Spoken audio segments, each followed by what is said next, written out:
Water. Indians. Water.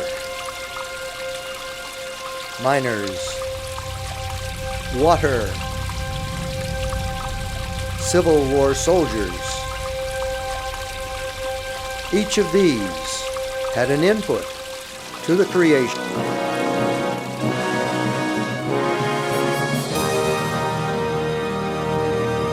of Fort Bowie. The Apache Pass is located between the Chiricahua and Dos Cabezas Mountains, Chihuahuan Desert to the east in southern New Mexico, Sonoran Desert to the west in southern Arizona. Near here, a small spring issues into a rocky basin, the only source of year-round water for many miles. Because of the water, the Chiricahua Apaches settled here in the 16th century. Also because of the water, white men rushing to the California goldfields charted a trail past this spring. The trail was soon in regular use by the U.S. military and the Butterfield stagecoach. Cochise, the celebrated chief of the Chiricahuas, watched anxiously the growing procession of uninvited whites who passed through his range and helped themselves to his Apache spring water. At this location, young, inexperienced Lieutenant George Bascom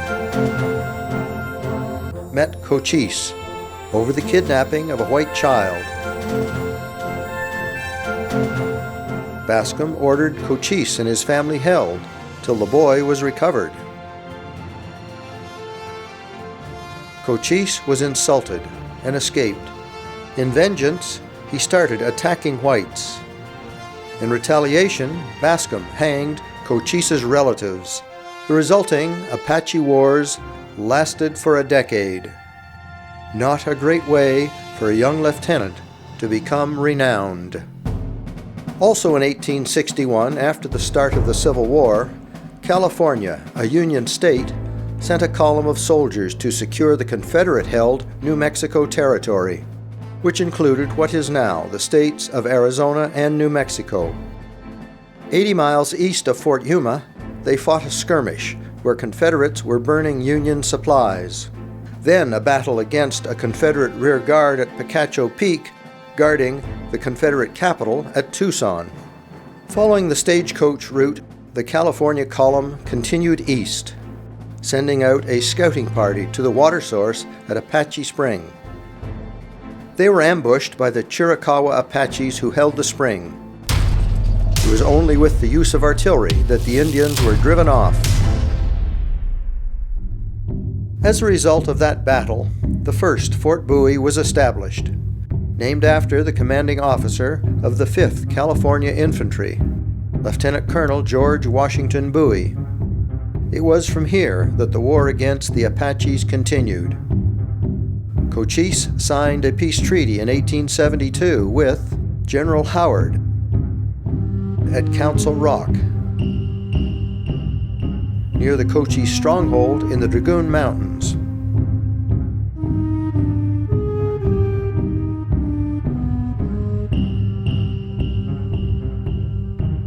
However, Geronimo, another fierce Apache chief, and his people continued fighting till 1886, when he surrendered to General Crook, and Geronimo and his people were shipped by train to Florida. Although remote and the most isolated National Park System unit in Arizona, you can see from this introduction why Fort Bowie is an important historical location. It is located about 120 miles, or 190 kilometers, east of Tucson, 11 miles of which are a dirt road. For those willing to take the 1.5-mile hike, there are fascinating remnants of history to be seen.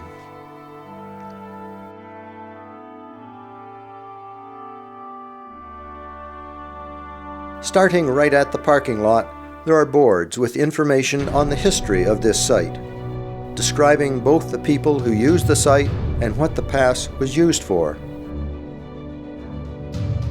The first place to stop is at the ruins of a miner's cabin. Gold had been discovered by the members of the California Column, but mining was prohibited in 1877 until the early 1900s after the fort closed. This miner wasn't very successful. He blew himself up with his dynamite.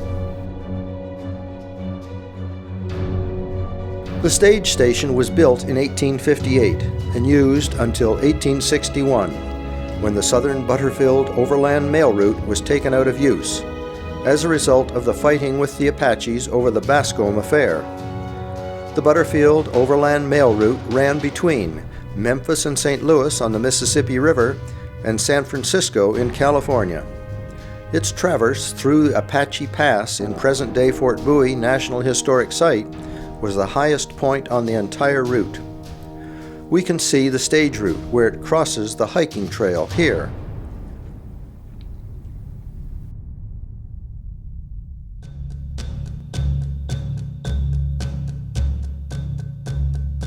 Continuing on the trail, we come to an example of an Apache camp provided by the national parks.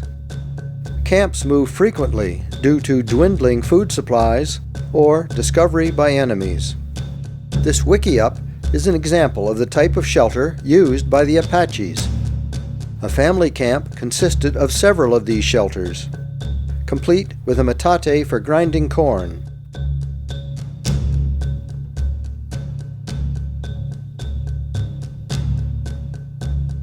Frontiersman Tom Jeffords, a good and trusted friend of Cochise, had been instrumental in the peace negotiations with Cochise. After Cochise died, he governed the Chiricahuas from this Indian Agency post until the government removed him from the post and attempted to move the Chiricahua to another reservation. Many fled and renewed hostilities for another decade. The site of the original battle between the California Column and the Apaches is recognized by this plaque. Ironically, the spring, which was such a valued location, now has a sign on it from the Park Service saying they can't guarantee the purity of the water.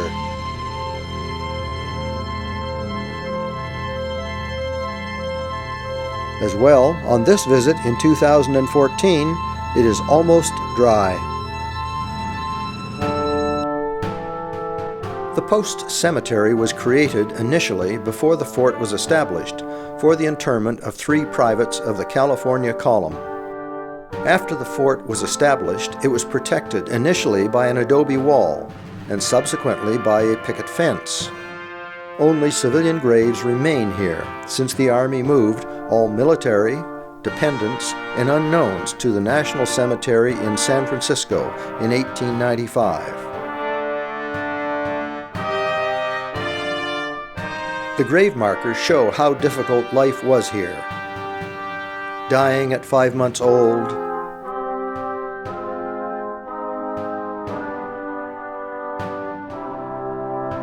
or killed by Apaches.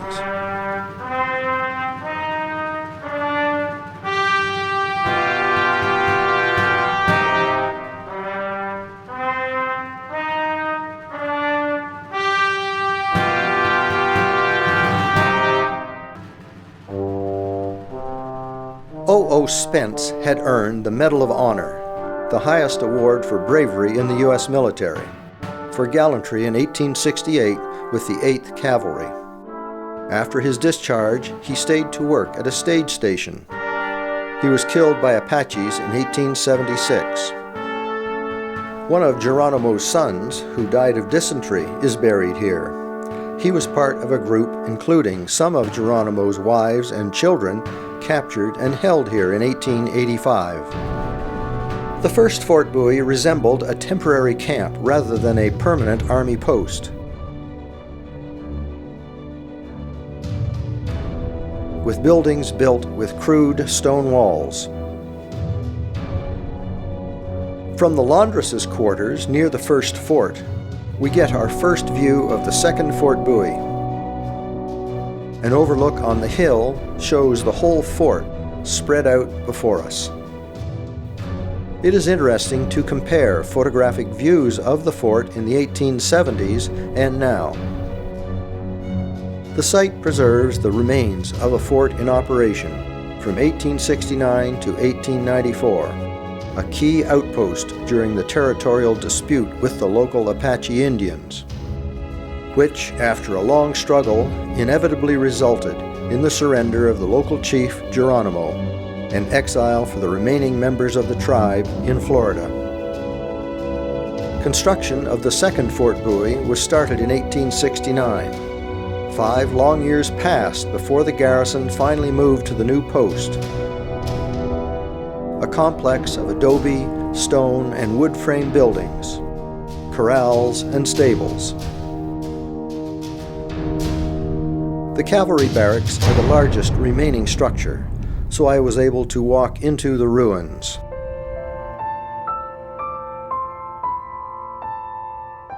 Before taking the 1.5-mile hike back to the car, we toured the small museum, as well as photos of various Indians and soldiers whom you've already seen in this film.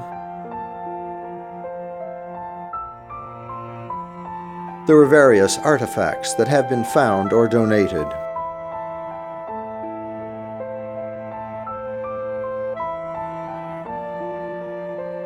The amount of history contained in this remote site, Civil War memories, war with the Apaches,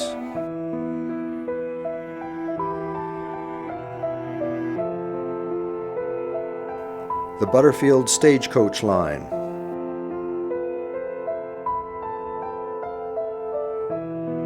all make traveling the long and dusty road well worthwhile.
casa, compañerita, traidorita.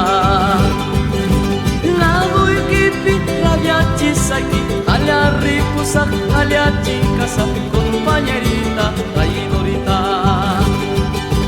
Cuando estás lejos, más te quiero, cariño mío, más te adoro, compañerita, traidorita.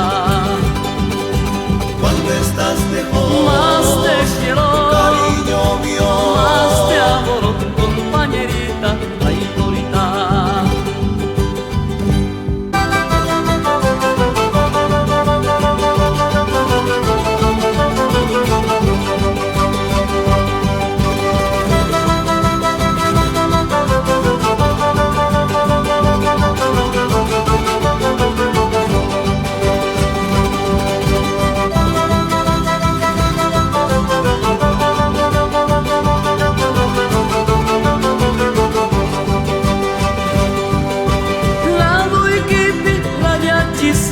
Alia ripusa, alia casa, compañerita, traidorita. Lagu ikipi, rabiachi saki, alia ripusa, alia casa, compañerita.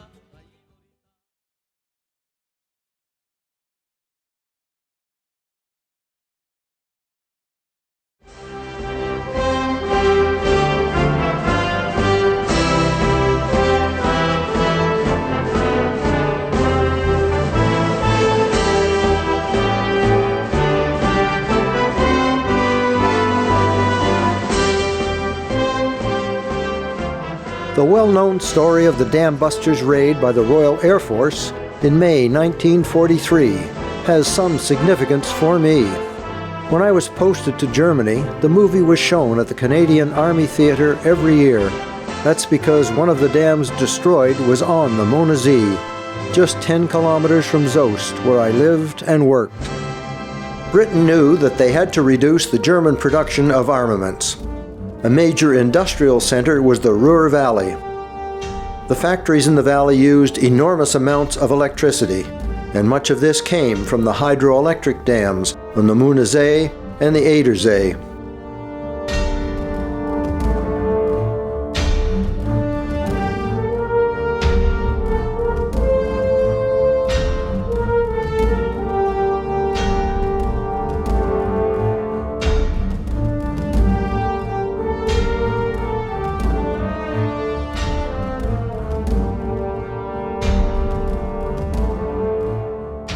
Attacking these targets with conventional bombing was impractical.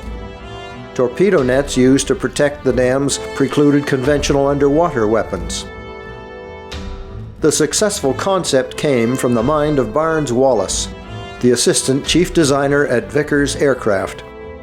He determined that a bomb rotating backwards would skip across the surface of the water before hitting the dam wall. Similarly to golf balls, the backspin would stabilize the bomb in its flight and cause it to bounce on the water like a skipping stone. At the dam, when it submerged, it would roll down the side of the dam until the bomb exploded at a pre-selected depth.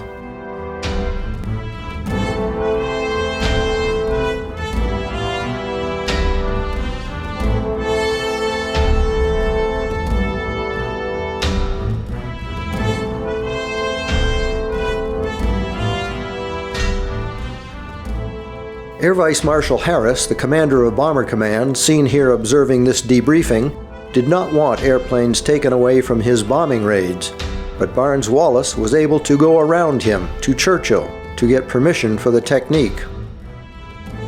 The pilot had to fly the airplane at 60 feet above the surface of the reservoir. The height of the aircraft was critical. It was indicated to the pilot using spotlights whose beams overlapped at the correct height. The correct distance from the dam was established using a simple sighting device.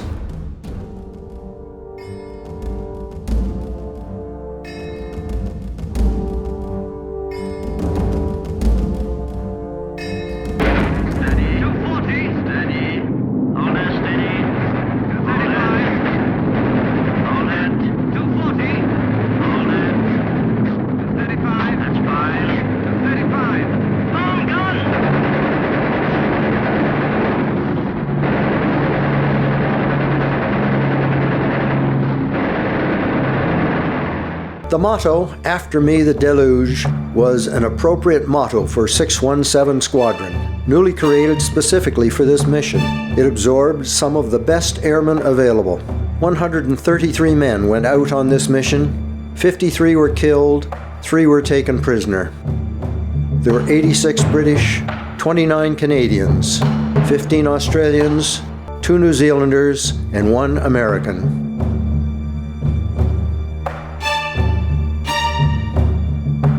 The mission used 19 specially modified Lancaster bombers.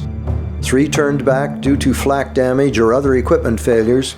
8 were lost.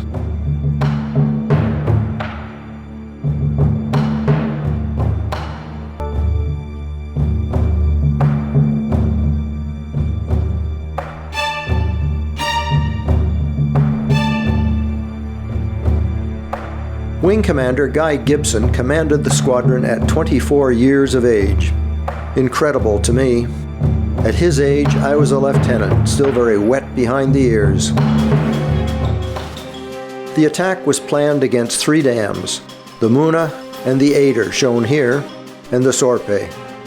The first 2 waves took different routes, arriving at the Dutch coastline at the same time. A 3rd wave followed up, to attack dams that hadn't been destroyed by the first 2 waves.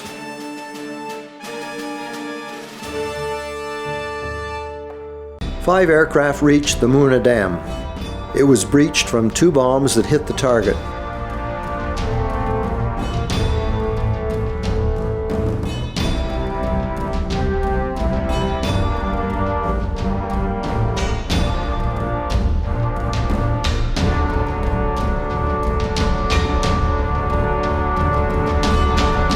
Three aircraft reached the Ader Dam. It was breached by one of the 2 bombs that hit the target.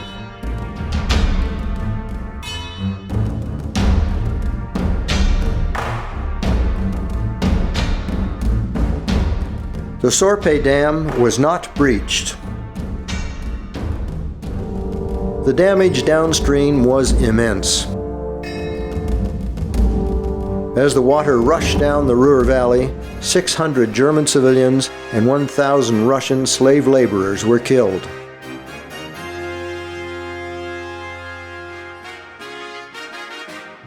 Factories 70 kilometers downstream from the Muna Z, like this one, manufacturing German tanks, were flooded.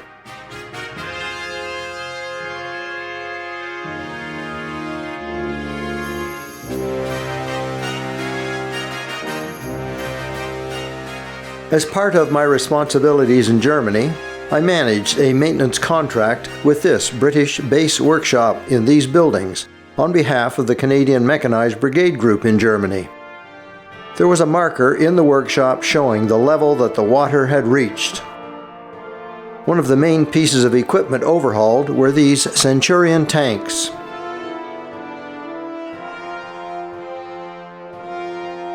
The mission was celebrated in the British newspapers. It was a morale booster for the country during a dark period. The surviving airmen were honored by King George. Wing Commander Gibson received the Victoria Cross, the highest British award for bravery. He died in a later raid in a mosquito in 1944. 33 other aircrew received decorations. There are memorials in several locations, the main one in Lincolnshire, England. These 2 veterans from the raid returned for one of the remembrance ceremonies. In Holland, at one of the crash sites, family of the crew gathered to unveil a memorial.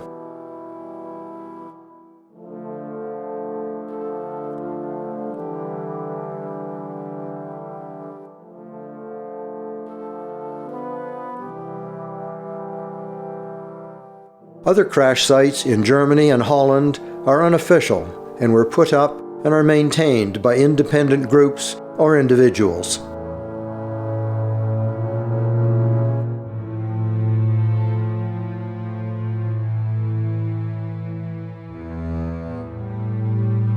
The Bomber Command Museum in Alberta, Canada, recognizes the Canadian involvement with this raid, since 30 of the 133 airmen involved were from the Royal Canadian Air Force, including one American. These are the 15 Canadian survivors from the raid.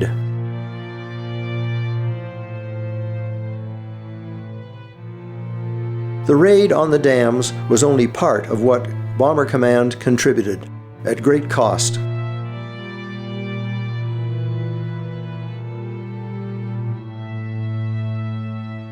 Of the 120,000 who served, 55,573 were killed, including 10,673 Canadians.